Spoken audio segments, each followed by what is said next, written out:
இங்கே இந்த பையன் ஃபஸ்ட் நாள் ஸ்கூலுக்கு வரும்போது ஒரே சண்டையாக இருக்குது. வாசல்லே குமார்ன்ற ஒரு பையன் ஃப்ரெண்ட்ஸ் எல்லாம் போட்டு அடிச்சுக்கிட்டு இருக்கான். நான் பாஸ் ஆகும் ஃபெயில் ஆகும் உங்களுக்கு என்னடா, ஒரே கிளாஸில் கூட எத்தனை வருஷம் நான் படிப்பேன்னு சொல்லிட்டு அங்கேருந்து நடந்து போகிறான். இதை பார்த்த உடனே யார் இவர் இவ்வளோ மாசாக இருக்காருன்னு சொல்லி இந்த பையனும் பார்க்குறான். இவனும் கிளாஸுக்கு போய் உட்காந்துட்டு யாரையோ தேடிக்கிட்டே இருக்கான். கொஞ்ச நேரத்தில் சார் வந்து கிளாஸ் ஆரம்பிச்சிடுறாரு. அந்த குமார்ன்ற பையனும் இந்த கிளாஸுக்கே வந்த உடனே இவன் பக்கத்தில் வந்து உட்காடுறாரு. ஆஹா, இவரும் நம்மளுக்கு ஃப்ரெண்ட் ஆயிடுவாருன்னு ஹாப்பி ஆயிடுறான். கொஞ்ச நேரத்தில் ஒரு பொண்ணு வரா. அந்த பொண்ணை தான் இவன் இவ்வளோ நேரம் தேடிட்டு போல இருக்கு. அவளை பார்த்து வலிஞ்சிக்கிட்டு இருக்கான். இவனும் அந்த பொண்ணு மேலேயே சுற்றுறான். குமாருக்கு இவங்க 2 பேர் லவ் பண்ணுற விஷயம் தெரியுது. அந்த பொண்ணுக்கு பிடிச்ச மாதிரியெல்லாம் நடந்துகிட்டு இருக்கான். ஒரு நாள் அந்த பொண்ணை பார்த்துட்டு உட்காந்துட்டு இருக்கும்போது குமார் சொல்கிறான், நீ சரிப்பட்டு வரமாட்டேன்னு அந்த பொண்ணையை கூப்பிட்றான். இவன் கூப்பிடாதுன்னு பயப்படும் போது அந்த பொண்ணை கூப்பிட்டு சொல்கிறான், நீ பெரிய ஆளானவன்னா போகிறேன்னு, டாக்டராக போகிறேன்னு சொன்னால் நீ டாக்டர் வேணா ஆகிக்கோ, அது பிரச்சனை கிடையாது. ஆனால் இவனை தான் நீ கல்யாணம் பண்ணிக்கணும் சரியானவன. அந்த பொண்ணுக்கு இவனை பிடிச்சிருக்கு போல இருக்கு. சரின்னு சொல்லி தலையாட்டுறா. கையை நீட்டு சத்தியம் வாங்கும் போது அந்த பொண்ணு சத்தியம் பண்ண உடனே இவன் கண்ணுக்கு குமார் அப்படியே ஹீரோ மாதிரி தெரியுறான்.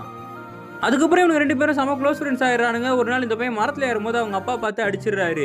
இவனும் குமார் கிட்ட போயிட்டு எங்கள் அப்பாவை ரிவெஞ்ச் எடுக்கணும் அப்படின்னும் போது நான் உனக்கு ஒரு ஐடியா தரேன்னு சொல்கிறான்.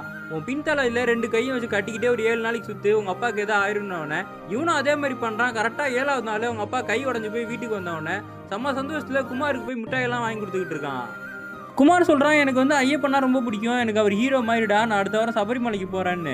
அப்போ நீங்கள் எனக்கு புலிநகம் போட்ட மாலை வாங்கிட்டு வரீங்களா? நான் சரி வாங்கிட்டு வரேன்டான்னு சொல்கிறான். ஒரு வாரம் கழிச்சு இவனும் கிளம்பி போயிடுறான். இவன் அவன் ஃப்ரெண்டுக்காக வெயிட் பண்ணிகிட்டு இருக்கான். அடுத்த நாள் காலையில் அவங்க அம்மா பேசிகிட்டு இருக்காங்க. சபரிமலைக்கு போன வண்டி வந்து ஆக்சிடென்ட் ஆயிடுச்சுன்னு சொல்லி இவன் பதறி போய் வீட்டுக்கு போய் பார்த்தா குமாரும் அவங்க அப்பாவும் ஆக்சிடென்ட் ஆகி இறந்து போயிருக்காங்க போல இருக்கு. இவன் வீட்டில் உட்காந்து கதறி அழுதுகிட்டு இருக்கான். சாமி தானே என் நண்பனை காப்பாற்றிருக்கணும், ஐயப்பன் ஏன் இந்த மாதிரி காப்பாற்ற மாட்டாருன்னு சொல்லி இவங்க நம்பிக்கையே சுத்தமாக போயிடுது. ஒரு வாரம் கழிச்சு அவங்க வீட்டில் இருந்து அவனை மசூதிக்கு படிக்க அனுப்பி விட்டுருக்காங்க. அப்போ இவன் உருன்னு உட்காந்துருக்கதை பார்த்தவொடனே அவங்க வாத்தியார் கேட்குறாரு, ஏன்டா அப்படி இருக்கேன்னு. அந்த பொண்ணு சொல்கிறா, அவனோட ஃப்ரெண்டு போன வாரம் இறந்துட்டான், அதனால தான் அப்படி இருக்கான்னும் போது அவன் வேற மதத்துக்காரன், அவனுக்காக நீ ஃபீல் பண்ணிக்கிட்டு இருக்கியான்னு அவர் திட்டுறாரு. நீங்களும் இப்படி தான் இருக்கீங்களாடான்னு சொல்லி இந்த சாமி மேலே நம்பிக்கை இழந்து அவன் அங்கேருந்து ஓடி போயிடுறான்.